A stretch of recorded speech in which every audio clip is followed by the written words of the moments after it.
আপনার সরকার এখন মানুষ বলছে এনসিপি মার্কা সরকার। গণঅভ্যুত্থানের পরে সাংবিধানিকভাবে অন্তর্বর্তীকালীন সরকার গঠিত হয়েছে,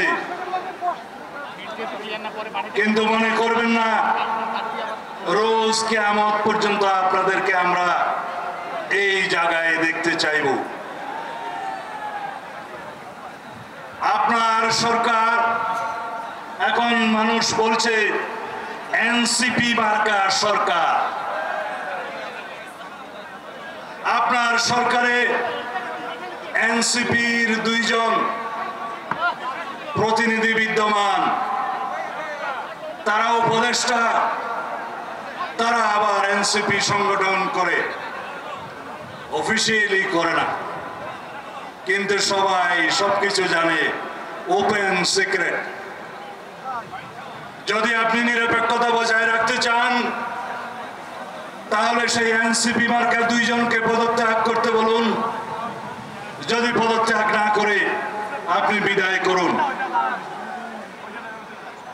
আপনার সরকারে একজন বিদেশি নাগরিককে আপনি জাতীয় নিরাপত্তা উপদেষ্টা করেছেন।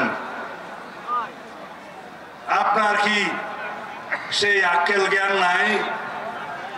একজন বিদেশি নাগরিকের কাছে এই দেশের সেনাবাহিনী নিরাপত্তা সংক্রান্ত রিপোর্ট প্রদান করবে কিভাবে ভাবলেন?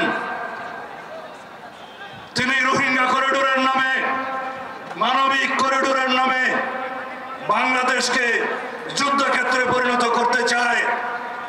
বাংলাদেশের মানুষের সাথে আপনি কথা বলেননি, এদেশের রাজনৈতিক দলসমূহের সাথে কোনো আলাপ আলোচনা করেননি। অত্যন্ত অ্যারোগ্যান্টলি আপনার সেই উপদেষ্টা বলছে তাতে নাকি কিছু যায় আসে না। এই জনসভা থেকে দাবি করছি সেই জাতীয় নিরাপত্তা উপদেষ্টাকে আপনি বিদায় করুন। সেই জাতীয় নিরাপত্তা উপদেষ্টা হয় নিজে পদত্যাগ করবে, না হয় আপনি তাকে বিদায় করবেন। এই দেশের নিরাপত্তা সংক্রান্ত কোনো জাতীয় দায়িত্ব বিদেশি নাগরিকের হাতে থাকতে পারে না।